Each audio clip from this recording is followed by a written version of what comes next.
Le bien-aimé Paul rappelait au sein d'autrefois, le Seigneur qui a commencé avec vous cette œuvre la rendra parfaite en ce jour.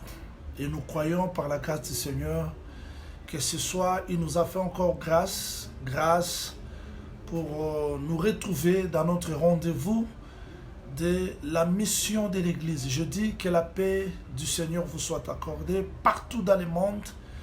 Je veux que le direct de ce soir soit la réponse à toutes nos questions difficiles. Que le direct de ce soir soit un réconfort pour tout et chacun de nous. Shalom à tous les saints. Je vous vois partout dans le monde. Je veux que le Seigneur augmente l'amour, que le Seigneur augmente l'intelligence, la connaissance pour nous permettre de saisir sa pensée, ses desseins, parce que vivre dans ce corps, il y a des fois, nous oublions l'essentiel à cause des circonstances, des choses que nous palpons quotidiennement. Mais la parole est là pour nous rappeler que, écoutez, sur cette terre, vous êtes des pèlerins, vous voyagez, il y a de merveilleuses promesses qui nous attendent. Shalom. Aujourd'hui, nous sommes dans notre 71e direct sur la mission de l'Église, comme cela a été promis. On a déjà repris nos directs sur la mission de l'Église, sauf l'électricité qui peut nous faire défaut, mais nous prions que l'électricité soit un peu maintenue jusqu'à la fin et que la connexion aussi ne puisse pas nous faire défaut. Nous prenons les textes, nous sommes toujours dans Genèse chapitre 24. Nous continuons la mission de l'Église, nous sommes dans Genèse chapitre 24. Genèse chapitre 24, aujourd'hui je commence la lecture à partir du verset 13 et je descends. Genèse chapitre 24, verset 13. Voici, je me tiens près de la source d'eau, et les filles des gens de la ville vont sortir pour puiser de l'eau. Que la jeune fille à laquelle je dirai, penche ta criche, je te prie, pour que je boive, et qui répondra, bois, et je donnerai aussi à boire à tes chameaux, soit celle que tu as destinée à ton serviteur Isaac, et par là, je connaîtrai que tu uses de bonté envers mon Seigneur. Verset 15. Il n'avait pas encore fini de parler que sortit sa criche sur l'épaule Rebecca, née de Bethuel, fils de Milka, femme de Nachor, frère d'Abraham. C'était une jeune fille très belle de figure. Elle était vierge et aucun homme ne l'avait connue. Elle descendit à la source, remplit sa criche et remontant. Nous ajoutons Cantique des Cantiques chapitre 4. Cantique des Cantiques chapitre 4. Ça va compléter Genèse chapitre 24. Cantique des Cantiques chapitre 4. Je lis Cantique des Cantiques chapitre 4, le verset 2. Cantique 4, verset 2. Tes dents sont comme un troupeau de brebis tendues qui remontent de l'abreuvoir, toutes portes des jumeaux, aucune d'elles n'est stérile. Que le Seigneur ajoute l'explication à la lecture de sa parole. Nous croyons que Dieu parle tantôt d'une manière, tantôt d'une autre. Et Dieu se répète. Dieu se répète, raison pour laquelle vous allez voir que depuis qu'on a commencé ces séries de la mission de l'Église, nous cherchons les Écritures, les signes, les traces des brebis pour vous rappeler, pour montrer à l'Église comment est-ce que le Seigneur a sémé sa parole et qu'est-ce qu'il attend de nous. Les uns peuvent appeler ça l'histoire, mais pour nous, dans la Bible, il n'y a pas l'histoire. Il n'y a pas l'histoire parce que tous les mouvements de la Bible, ça cachait un enseignement. Un jour, Moïse est allé prendre une femme cananéenne, éthiopienne plutôt, et cette femme-là, éthiopienne, quand il a pris cette femme, c'était le langage de Dieu. quand vous vérifiez dans Nombre, vous allez comprendre que du fait que Moïse a pris la femme, Myriam et Aaron se sont dit, n'est-ce pas par nous que Dieu aussi parle? Quel rapport y a-t-il entre prendre la femme et le langage de Dieu? C'est-à-dire que quand Moïse a pris la femme, Aaron et Myriam ont compris que c'était le langage. Et ils ont dit, est-ce que Dieu ne parle pas aussi par nous? Et quand le Seigneur a répondu, il dit, écoutez-moi Myriam et Aaron, lorsqu'il y aura un prophète parmi vous, c'est par les songes, c'est par l'énigme, c'est par une vision que je vais me révéler à lui. Mais par Moïse, je lui parle face à face.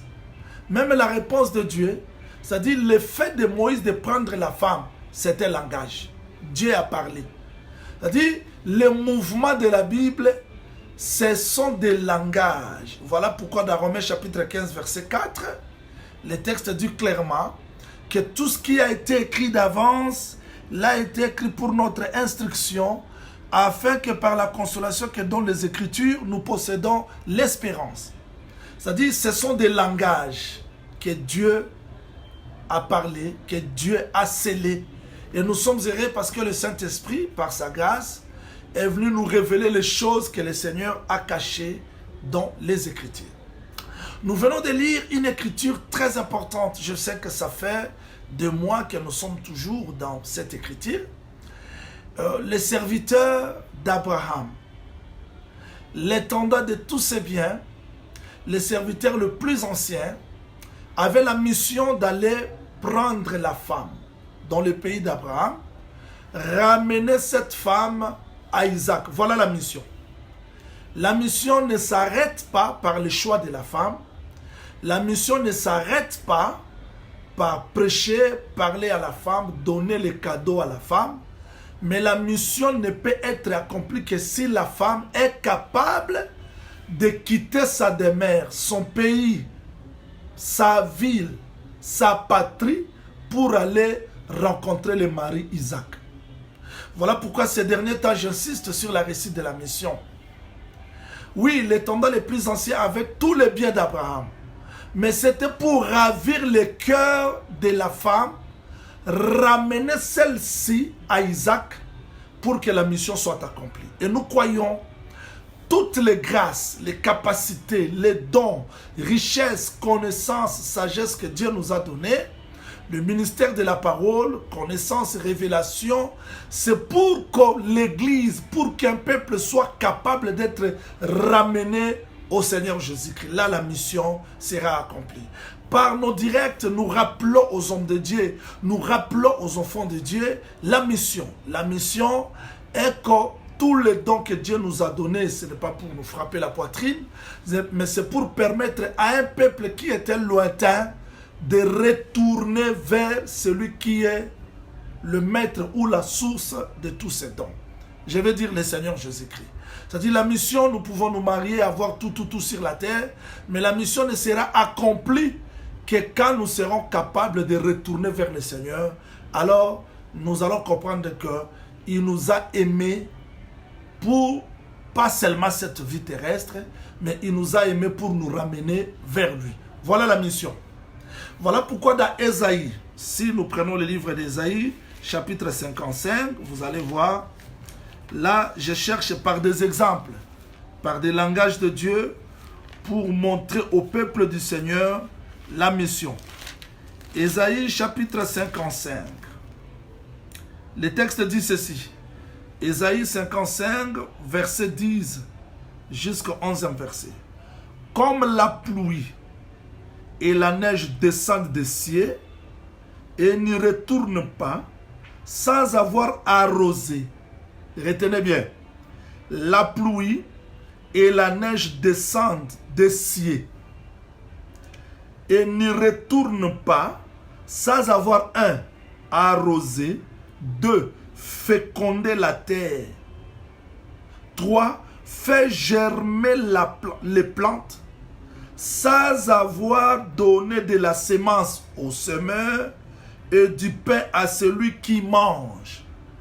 Ainsi en est-il de ma parole qui sort de ma bouche, c'est-à-dire les cieux là, c'est la bouche de Dieu, ou la parole, c'est-à-dire la pluie et la neige, c'est ça la parole, qui descendent des cieux, qui sortent de la bouche de Dieu, et ne retournent point à moi sans effet, sans avoir exécuté ma volonté. La volonté de Dieu, c'est quoi? La volonté de Dieu est que la parole puisse arroser, pas seulement arroser, féconder la terre, et pas seulement féconder, faire germer les plantes.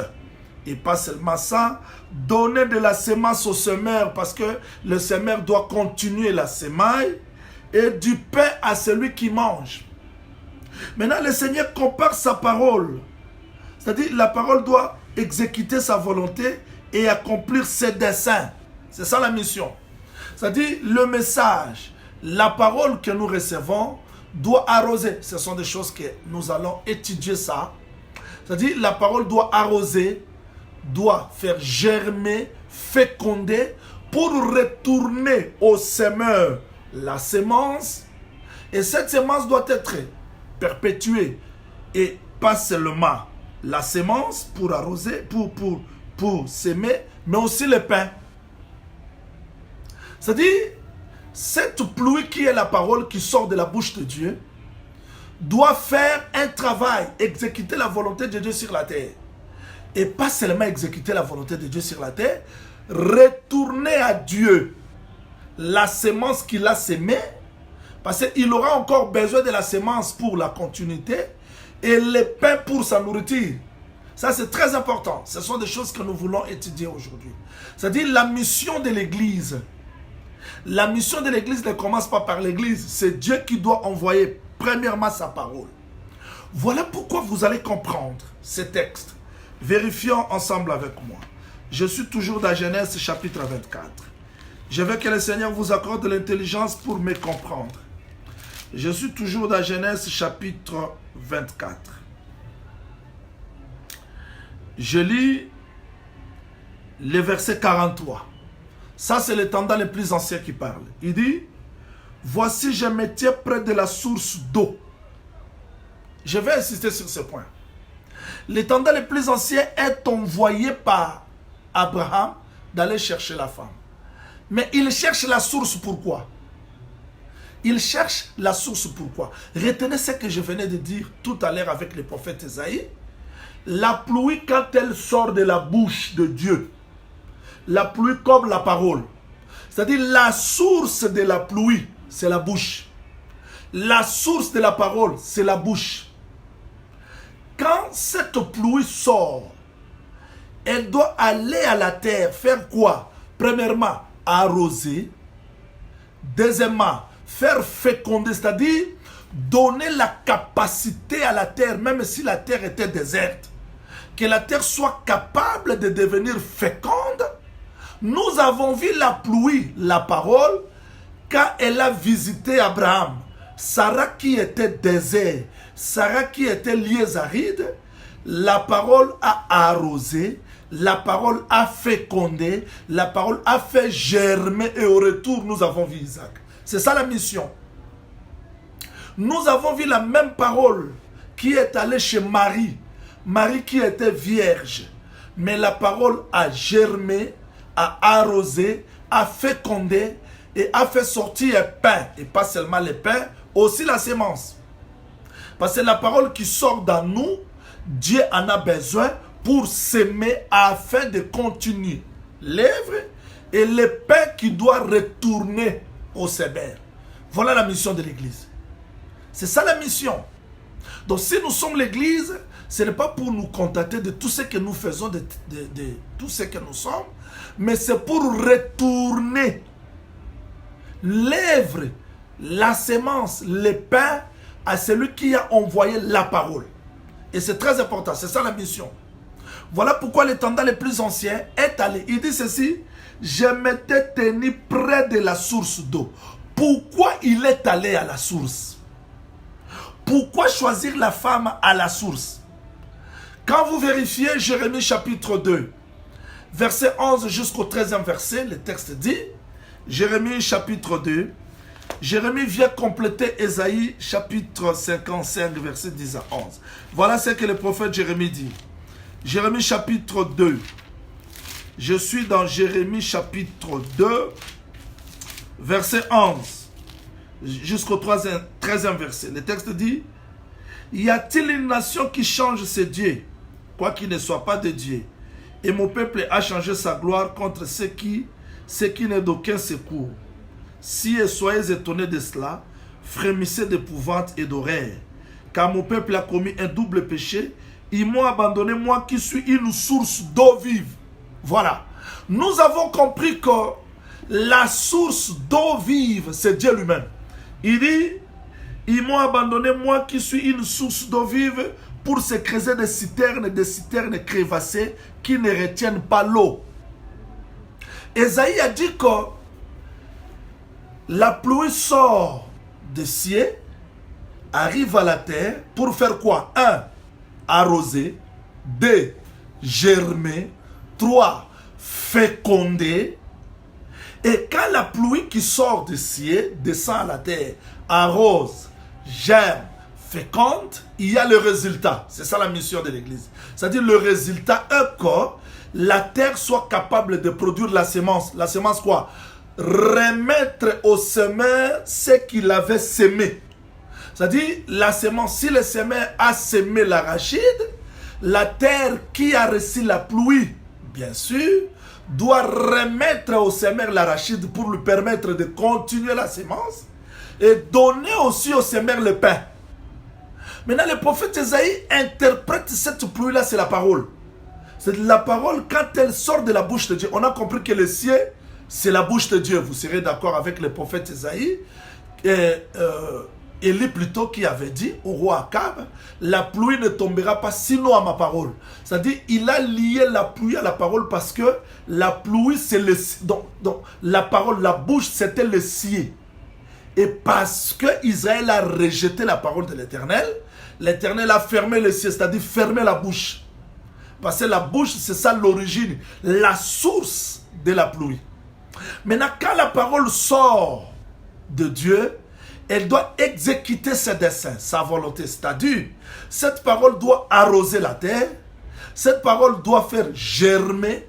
Il est impossible que quelqu'un qui écoute la parole ne soit pas capable de remettre au semeur, à Dieu, la semence qu'il a semée. Voilà pourquoi aujourd'hui je vais plus insister sur la source.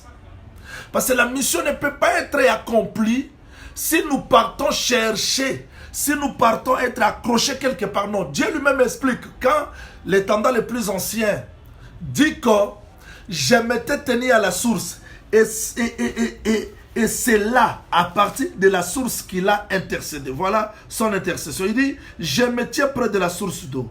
Et que la jeune fille qui sortira, je retourne dans le verset 14. Il dit, que la jeune fille à laquelle je dirais, penche ta cruche, je te prie. Par là, je connaîtrai que tu uses de bonté envers mon Seigneur. Ça, c'est très important. C'est-à-dire, la femme ne pouvait pas être tirée de la citerne. Ici, j'insiste parce que moi, je ne crois pas que Dieu est partout. Là où il y a des citernes crevassées, on ne peut pas trouver la femme là-bas. Parce que beaucoup de gens disent l'église corps de Christ. L'église corps de Christ, ce n'est pas là où il y a des citernes. Dieu ne nous a pas envoyé chercher la femme ou bien son église par des citernes que nous avons fabriquées. Les citernes crevassées, ce sont des enseignements que les gens se sont fabriqués. Les enseignements que les gens ont créés. Non, ça ce sont des citernes crevassées. Mais la femme doit sortir auprès de la source parce que la source c'est Dieu lui-même. C'est la parole. Voilà pourquoi nous disons, je bénis les hommes de Dieu qui me suivent, docteur Jean Gongo, les frères Serge, les frères Christian, que le Seigneur vous bénisse, maman Christine, je vous vois nombreux, je ne saurais citer les noms. C'est-à-dire, en réalité, si nous sommes ministres, si nous sommes serviteurs, si nous sommes appelés de Dieu, qu'on ne se trompe pas par les dons que nous avons, tu peux bien prêcher, mais tous ces dons doivent retourner à la source parce que c'est là que la femme doit sortir. Et c'est très important. Il y a des citernes crevassées, des enseignements que les gens ont fabriqués. Là, on ne cherchera pas la femme. Dieu ne peut pas aller chercher sa femme par des citernes que les gens ont créées. Non, impossible. C'est-à-dire, La parole de Dieu ne changera pas sa couleur, quel que soit le siècle que le monde peut faire sur cette terre. La parole doit rester telle qu'elle a été prêchée. C'est ça la source. C'est là que l'Église doit sortir. Écoutez, tout ce que nous faisons, si nous prêchons des choses qu'on a lues, des choses qu'on a fait, des recherches, des scientifiques, tout constant, je ne suis pas contre ça, je ne suis pas contre des scientifiques, mais la source, c'est la parole de Dieu qui doit produire la vie de la parole. S'il vous plaît. Parce que je vis beaucoup de gens raisonner, que les femmes portent ceci, que les femmes mettent des bijoux, que les femmes... Vous avez trouvé ça où?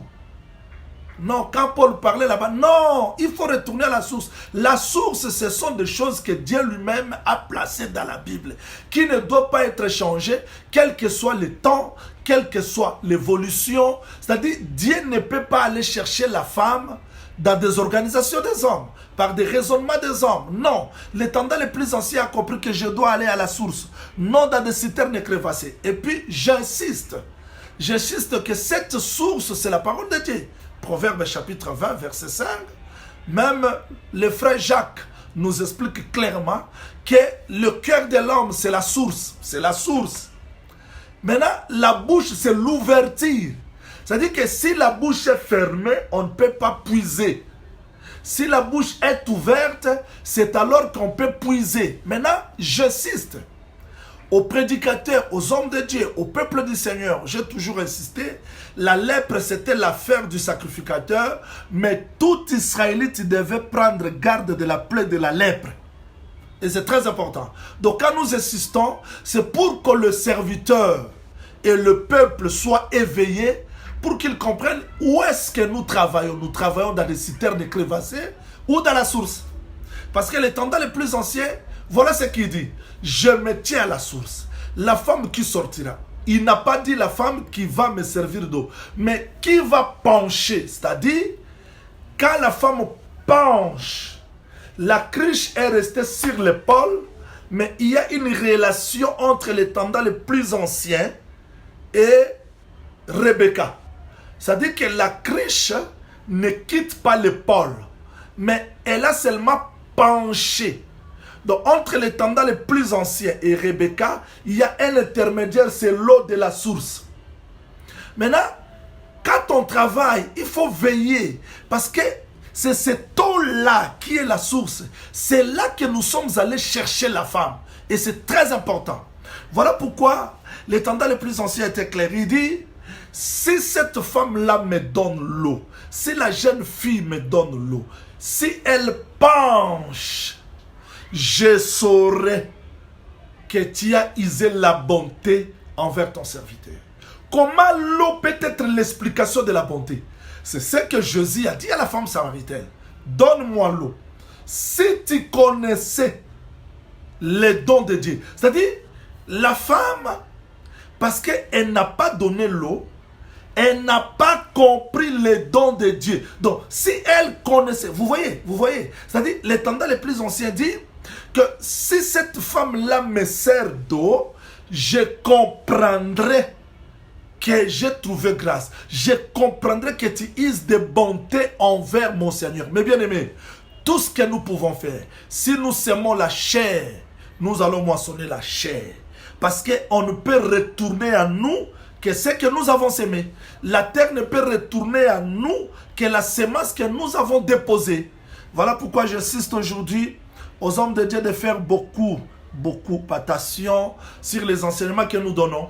Si nous sèmons pour la chair, nous allons moissonner la chair. Si Dieu de la chair, je sème la jalousie, la haine, la rébellion, je vais moissonner. Ne vous en faites pas. Parce que la terre ne peut reproduire que ce que j'ai semé. Quel malheur de s'aimer à la terre la semence que le Seigneur ne vous a pas donnée.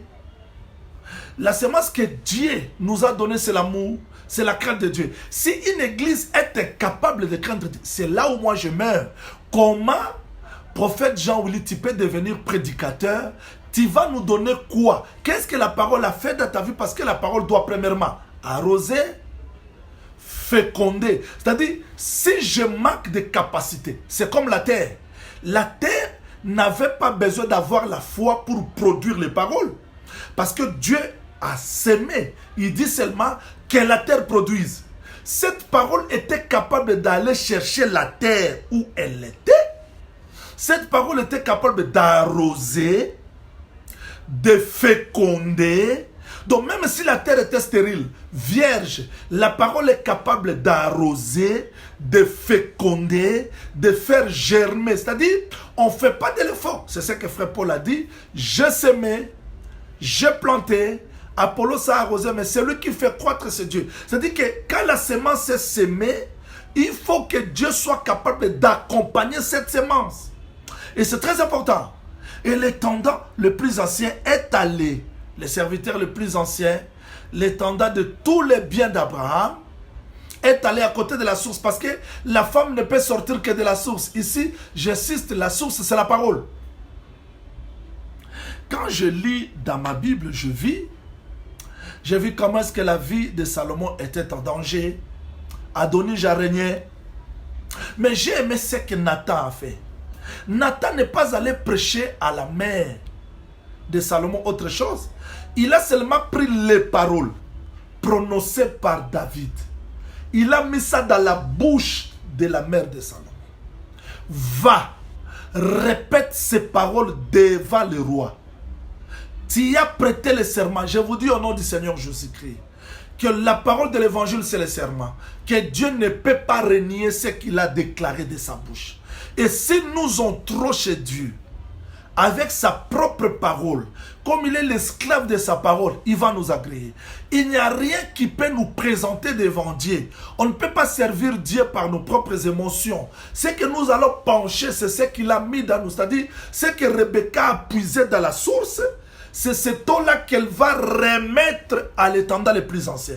Nous ne pouvons remettre à Dieu que ce qu'il a semé dans nous. Et c'est très important. On ne peut pas réussir la mission de l'Église par des eaux de citerne. Je parle de faux enseignements. Il faut que les serviteurs de Dieu, le peuple de Dieu, reconnaissent que la réussite de la mission de l'Église, c'est quand nous retenons, quand nous prêchons la parole telle qu'elle a été prêchée, et nous retournons à Dieu la parole que lui-même a placée dans nous. C'est alors que nous serons agréables au Seigneur. Je vais vous faire montrer quelque chose. Remarquez. Remarquez une relation qui est là. Rebecca puise de l'eau à la source. Elle remonte avec l'eau de la source. Elle donne à l'étendard le plus ancien. Voyez? C'est-à-dire, il y a le premier mouvement. Le premier mouvement, c'est la source qui donne à Rebecca. Rebecca puise à la source. Deuxième mouvement, c'est qu'elle a puisé à la source, l'eau. Elle remonte, elle remet ça à l'étendard le plus ancien. Or, l'étendard le plus ancien avait prophétisé. Si une femme me donnait cette eau, je vais comprendre que tu uses la bonté. C'est-à-dire que l'eau là cachait quelque chose. Le fait de remettre à l'étendard le plus ancien l'eau, c'est-à-dire que Rebecca accomplissait une prophétie. Je vais comprendre que j'ai trouvé grâce. Je vais comprendre que tu as fait réussir mon voyage. Je vais comprendre la grâce, la faveur envers mon serviteur, envers mon Seigneur. L'eau, vous voyez l'eau de la source, ça cachait beaucoup de choses. Et premièrement, c'est Rebecca qui a puisé de l'eau. Et deuxièmement, Rebecca remet l'eau à l'étendard le plus ancien. Troisième des choses, l'étendard le plus ancien sort des bracelets de biens, il pose sur Rebecca. Voilà ce que l'eau a produit. L'eau a fait que Rebecca serve et qu'au retour, l'étendard le plus ancien ouvre les trésors. Combien de gens souffrent aujourd'hui parce qu'ils n'ont pas trouvé grâce aux yeux du Seigneur? Rebecca n'a pas cherché des bracelets. Rebecca n'a pas cherché les dons. Les dons étaient là. Mais parce qu'elle a puisé l'eau. Elle a servi l'eau. Maintenant, l'eau a produit tout. Il y a des fois, nous subissons des choses. On passe le temps dans des tourments. On passe le temps dans des jeûnes multipliés. Je ne suis pas contre les jeûnes multipliés. Mais nous devons comprendre qu'est-ce que nous donnons à Dieu. Parce que je peux faire des jeûnes de prière, mais je ne donne rien à Dieu. Oh, Dieu n'a pas besoin de ma vie, mais Dieu a besoin de sa parole dans ma vie. Et ce que Dieu consomme, c'est la foi. Mais cette foi vient de ce qu'on attend. Et ce qu'on attend vient de la parole de Christ. C'est-à-dire, ce que la parole a produit dans nous, la foi, c'est cette foi-là que nous remettons à Dieu. Et Dieu agrée la foi. Voilà pourquoi il est écrit dans la parole, sans la foi, il est impossible de lui être agréable. Comment un homme peut produire la foi? Parce que la parole a sémé la foi dans nous. Maintenant, nous produisons ce que la parole a sémé dans nous. C'est ce qui est égal à la foi et nous devenons agréables au Seigneur. Bien-aimés, c'est ça la mission de l'Église. La mission de l'Église ne peut pas être réussie comme ça, par des gens qui sont entrés dans la source, qui sortent même réduits. Non. La mission de l'Église est que nous retournons à Dieu ce que Dieu nous a donné. Et c'est très important des choses que j'insiste, que je parle. On peut faire des jeûnes et prières, on peut jeûner, on peut prier, on peut faire tout cela. Mais il faut se poser des questions. Qu'est-ce que nous remettons à Dieu? Qu'est-ce que la parole a produit dans nos vies? Les soucis, la haine, les troubles, les jalousies. J'entends beaucoup de gens prêcher. Vous sentez qu'il n'y a pas les dieux. Il n'y a pas Dieu dans des prédications, il n'y a pas Dieu dans des enseignements. Je ne parle pas de tout le monde. Il y a des gens que Dieu a mandatés, qui donnent le séduit, le Seigneur, au peuple. Mais je peux donner tout ce que j'ai. Mais si cela ne vient pas de Dieu, le peuple produira quoi? Les troubles, la haine. On se pose trop de questions aujourd'hui. Pourquoi dans telle église il n'y a pas la vie de Dieu? Ce n'est pas l'affaire du peuple. La terre ne peut produire que si vous avez semé les épines, la terre va reproduire les épines. Or, la foi, c'est ce qui fait que l'homme soit agréable à Dieu. Mais cette foi vient de la parole. C'est-à-dire, Rebecca a puisé l'eau, la parole, dans Rebecca, et cette eau a produit la vie. Et c'est ce que les tendances les plus anciens agréent. Nous ne pouvons pas produire quelque chose qui n'est pas sémé dans nous. Impossible. Il faudrait que la parole fasse son travail dans nous. Voilà la mission. Et les tendances les plus anciens étaient pressés. Il dit non, il ne faut pas me retarder, il ne faut pas me retarder. Et quand on a appelé Rebecca, Rebecca dit, je suis prêt d'aller. Exactement c'est ça. L'esprit et l'église, l'esprit et l'épouse disent viens. Parce que nous sommes prêts à quitter cette terre pour aller comprendre comment est-ce que Dieu nous a aimés. Mais comment quitter cette terre si la parole n'a rien produit dans nous? Je vais vous dire des choses vraies. On peut suivre Dieu. Mais si dans nous, la parole n'a pas arrosé, parce que je vais insister, supportez-moi que j'insiste. Parce que quand je dis que la parole, je reprends ces versets pour que tout le monde me comprenne. Je suis dans Ésaïe chapitre 55. Je suis toujours là. S'il vous plaît, invitez les autres qui ont oublié que le prophète Jean-Oli passe la mission de l'église parce que ça fait du temps qu'on ne passait plus. Il faut rappeler à ces gens-là, partager que la mission de l'église, on a repris. Voilà, Ésaïe chapitre 55. Je vais expliquer aujourd'hui une petite partie seulement.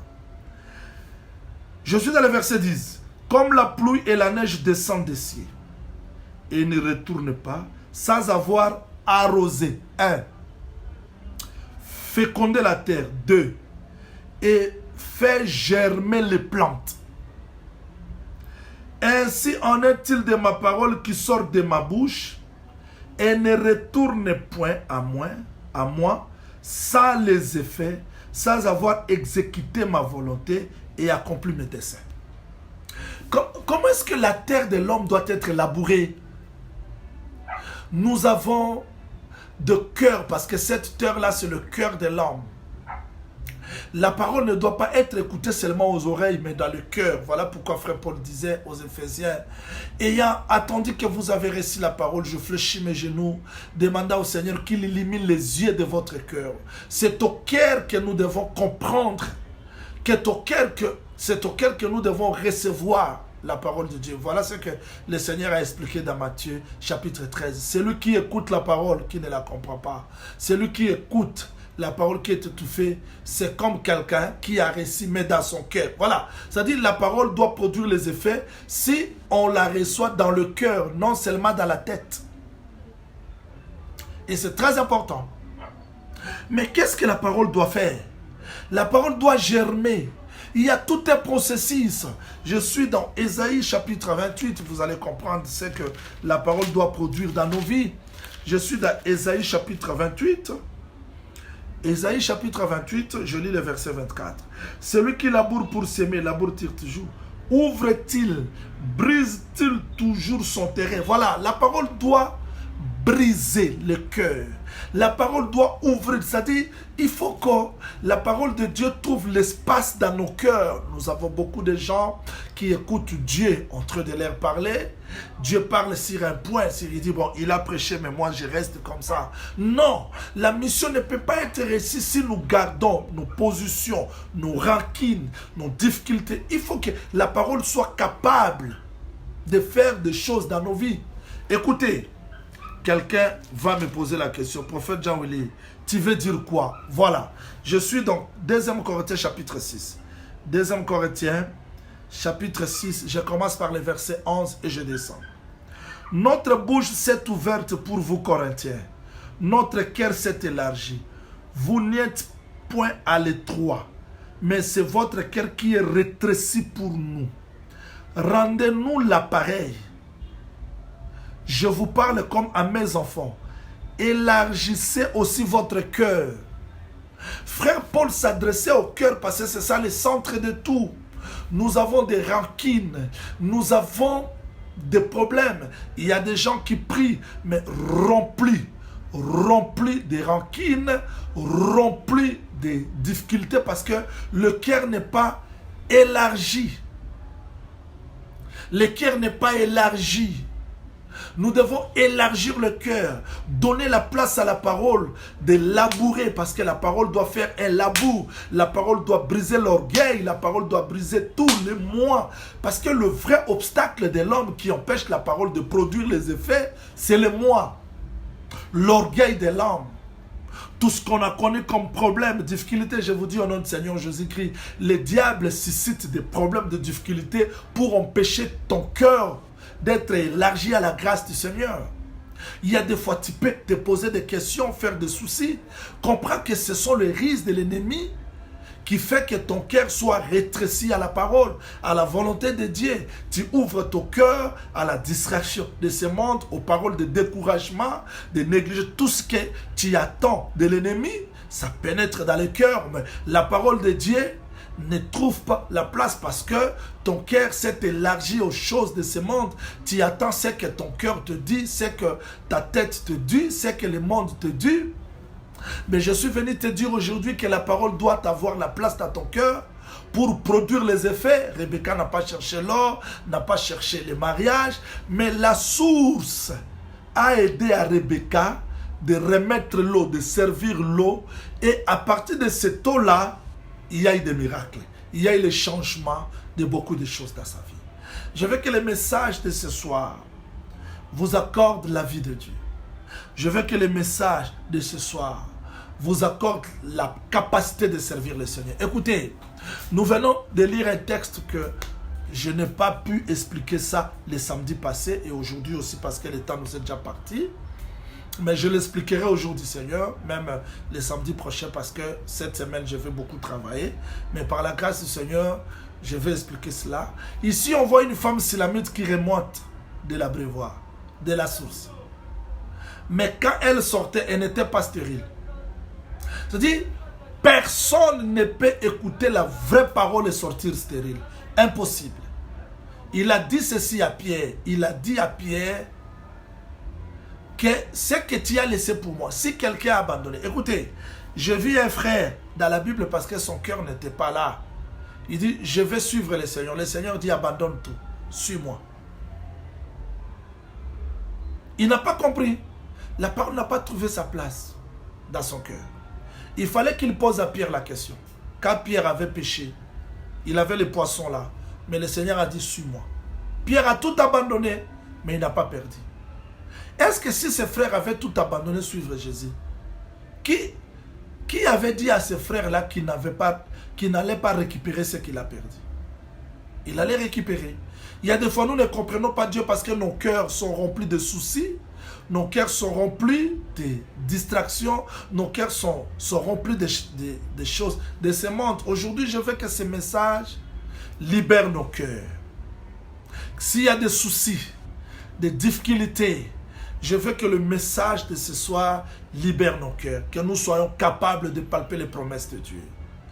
Que le Seigneur Jésus-Christ bénisse tout celui qui m'a suivi, ceux qui m'ont suivi dès le début, ceux qui ne m'ont pas suivi au début. Allez dans notre site Assemblée des Sœurs Réunies, vous allez suivre encore en direct. Même sur notre page Facebook Assemblée des Sœurs Réunies, vous allez revoir ce numéro. Partagez cela. Je sais que par la grâce du Seigneur, il nous fera grâce. Je vais communiquer, j'ai un communiqué le samedi prochain. Le Seigneur a mis dans mon fardeau un programme de jeûne et prière.